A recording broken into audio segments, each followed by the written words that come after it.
Welcome to Shaq's house. Shaq's house. That's our Shaq. You're now in Shaq's house.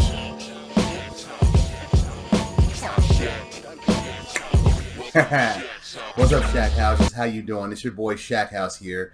Hope your Thanksgiving, hope your Turkey Day went well. Hope you enjoyed the football. Hope you ate lots of food. Hope you were hanging around your loved ones. Just hope you had a good time. Yeah, and happy Black Friday. And I got something of a flashback Friday for you guys too. A real deep cut of mutant characters.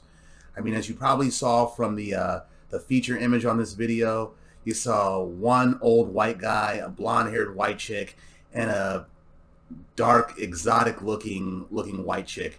You never heard of those characters, have you? Or maybe you just don't remember them. Yeah, they are Benedict Kine, Benazir Kaur, and Reeva Payge. They were part of the very short-lived inner circle of the Hellfire Club back in the 90s. They only appeared for 2 issues. That's probably why some of y'all don't know them. But you about to. Check it out. Okay, here's a little bit of history first. The Hellfire Club is a traditional and powerful organization with roots way back into the last 2 centuries. Membership is passed on to descendants or can be earned through wealth and influence. Originally, the club did not include mutants, and the club has had many members, ancestors of the Worthington, Braddock, Stark families, and more. And next to its New York setting, there's also a London branch. But unknown to most members, the club is ruled by the unscrupulous power mongers in what's called the Inner Circle. And positions in the Inner Circle are named after chess pieces: White King, Black King, Queen, Bishop, etc. In his first appearance, Shinobi Shaw seemingly killed his father, the Inner Circle's Black King, Sebastian Shaw. Then he and his fellow upstarts not only destroyed the original Hellfire Club's Inner Circle, but targeted other mutants as well.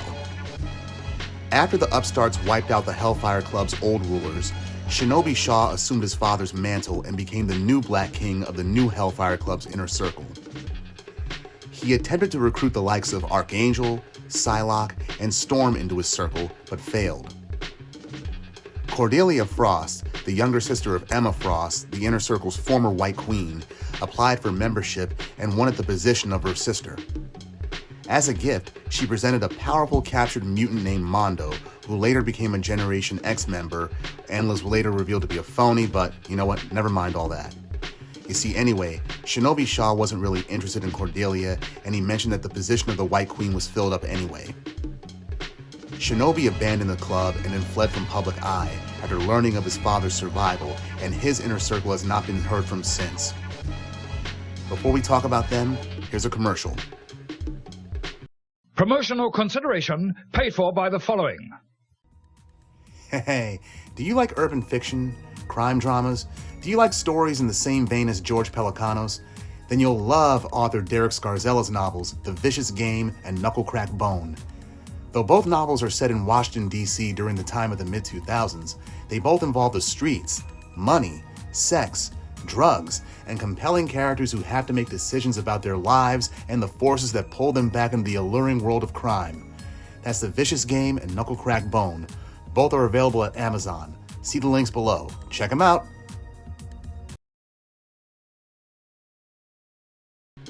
First up, Benazir Kaur. Benazir Kaur has the mutant power to manipulate metabolic reactions, primarily to artificially exacerbate existing problems in a living being's bodily system. She has been seen using her power to rapidly accelerate the growth of either bacterium, carcinogens, tar, or cancerous cells in Gambit's body as demonstrated here, causing it to rip right through his skin. Though the effects seemed extremely painful and possibly fatal, it faded in a matter of moments after she was taken out, implying that she had to sustain the effect consciously. I'm only guessing she was Pakistani, Indian, or from some Middle Eastern country based on her name. In the Marvel handbooks, she was listed as the White Queen of this inner circle, and even appeared as a boss in the Wolverine Adamantium Rage video game released on the Super Nintendo video game console back in 1994. Her character there was a hooded, costumed villainess named Fugue, and she identified as Kaur, but her powers were closer to her teammates, Reeva Payge. Since her power is to manipulate the metabolism, she must do so by manipulating the genes or the endocrine system, which consists of hormones that direct metabolism. She used her power to make health problems worse and could only maintain the effect while she was awake. She could probably even affect her body's own metabolism, which may be why she looks so young and healthy, so long as she's awake. When she's asleep, she could be old and decrepit. Next, Benedict Kine. Benedict Kine was born with the mutant ability to assume psionic control over the nervous systems of others. This allowed him to control their physical actions, movements, or spark individual neural synapses to cause bursts of pain or pleasure. He looks like a lawyer from an old money family in New York or Boston, and with his power, he can get on someone's nerves in a literal sense. The Marvel handbooks had him listed as the White King of this Hellfire Club's inner circle, and he was the only one of these three characters to have more than one appearance. In his second and final appearance, he was seen arguing with Shinobi Shaw about how to deal with J. Jonah Jameson, Spider-Man's boss. Yet Jameson wrote an article about mutants and the legacy virus. And Shaw's assistant, Tessa, manipulated them both into a chess duel for leadership of the Hellfire Club's inner circle, a game that brought both Spider-Man and the X-Men. And Shinobi won the game, and Kine hasn't been seen again. His power to manipulate nervous systems had other uses other than causing pain, pleasure, or uncomfortable twitching. He could probably deaden pain, control emotions, rearrange brain patterns, will people to fall unconscious, and stimulate other non-higher brain functions like various reflex actions, for example. His power also came with an energy signature, which he didn't employ in his first appearance, but did so randomly in his final appearance. His power operated on a basic level through manipulating neural receptors. Potentially, he could have been a telepath if written right. Next, Reeva Payge. Reeva Payge's mutant power is the ability to emit hypersonic frequencies from her vocal cords, beyond a human's ability to detect sound. These frequencies violently disrupt the nervous system and inner ear of her victims, causing effects like vertigo, blinding pain, paralysis, and most notably, hallucinations. In the Marvel handbook, she was this Hellfire Club's Black Queen, which goes hand in hand with the character being adapted for the live-action Fox X-Men spin-off called The Gifted, where she was portrayed by actress Grace Byers. Benazir Kaur, she was also adapted into The Gifted as well, where she was Reeva's best friend. In that TV series, Reeva was portrayed as wealthy and ruthless, and a mutant and a member of that Hellfire Club's inner circle.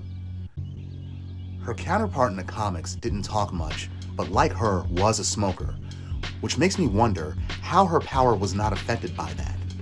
It's like if Banshee or Siren, or Kylan and Ruckus got throat cancer or developed polyps. Her power is to generate an ultrasound, a hypersonic effect.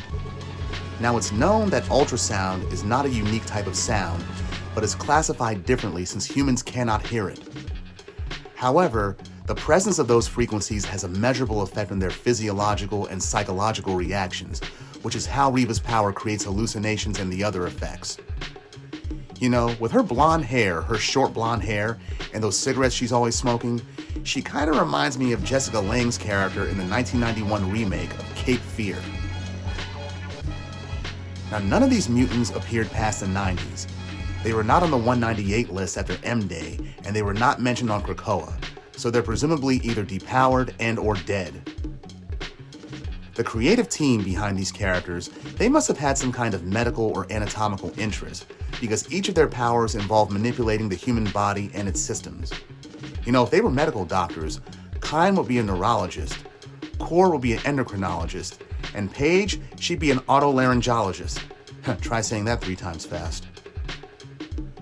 Yeah, I wish they would bring them back. Their powers are pretty interesting. Alright, Shackhousers, that's what I got for you this week. Tune in next week. I'm going to give you a clue right now about who I'm going to be doing a power description of. His name is Carter. Comment who you think it is, and I'll see you next week.